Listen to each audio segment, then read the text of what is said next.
Les Toufan sont les plus suivis du Togo. Avec 1,19 million d'abonnés sur YouTube.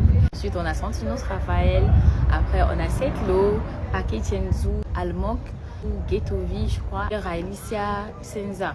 Vous savez ce que ça demande comme travail pour avoir 1 million d'abonnés sur YouTube? Vous pouvez aller regarder le nombre d'abonnés de Didibé. Vous allez me dire que ce n'est pas le même nombre d'années de carrière, effectivement. Mais sachez que nous sommes dans un pays où nous sommes que 8 millions. Même dans ces 8 millions, la plupart des streamers sont à Lomé. Et Lomé qui fait peut-être un tiers de la population du Togo. C'est-à-dire on est peut-être 2 ou 3 millions et quelques à Lomé. Sachant que tout le monde n'a pas accès à la connexion Internet, il faut respecter les Toufan. Des gens qui ont commencé, comme la dernière fois l'avait dit Aguila, avec les masses médias classiques, radio, télé, presse. Ils ont su s'adapter au fur et à mesure que le temps évoluait, les âges évoluaient et tout.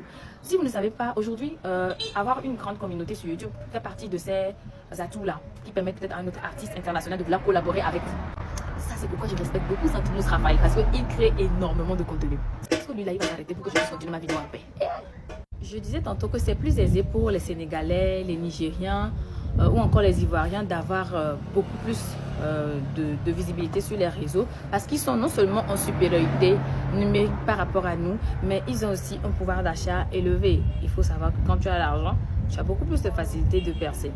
En plus de ça, nous, on n'a pas encore cette culture-là de s'abonner à YouTube. Je ne sais pas pourquoi, c'est le monde de vous le dire en fait. Ayez l'habitude de vous abonner au compte YouTube de vos blogueurs, de vos artistes, parce que c'est ce genre de choses-là qui font évoluer le showbiz. C'est vraiment pas pour être sur les réseaux sociaux, mais créer du contenu, c'est tellement important pour votre business. Et je pense que être un artiste, avoir une carrière, c'est aussi un business.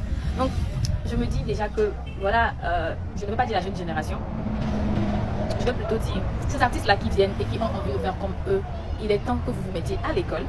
Eux-mêmes, ils vous le diront, il est temps d'apprendre la musique, les codes, et toutes ces choses-là qui tournent autour du streaming, parce que nous sommes à l'heure du streaming et il faut apprendre énormément. Savoir aussi qui peut vous manager, qui peut vous entourer. Je sais que les Toufan, ils ont déjà fait leur part, ils sont déjà au niveau.